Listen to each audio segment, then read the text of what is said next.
В Чувашии начались весенние полевые работы. Пионерами в этом году выступили жители Порецкого района. Они приступили к подкормке озимых. В этом году работы начались на 5 дней позже, чем в прошлом. Причина – высокий снежный покров. Об этом сегодня на совещании у главы Чувашии рассказал министр сельского хозяйства Сергей Артамонов.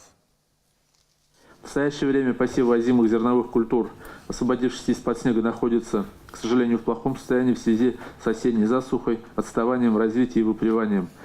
В соответствии с имеющими данными Россельхозцентра, наибольшая площадь гибели посевов может быть в Алатырском, Яльчевском, Комсомольском, Порецком, Батаревском районах, в которых доля посевов, находящихся в плохом состоянии, составляет от 47 до 77%. Касаясь теперь семян для посева вот этих погибших, озимых культур, какая ситуация и какие сейчас меры дополнительно нужно принимать для того, чтобы они смогли завести? Семян может оказаться и дефицит в целом Российской Федерации. Дополнительно 3,5 тысячи элитных, 3,5 тысячи тонн и плюс первой и второй продукции, семена в запасе есть.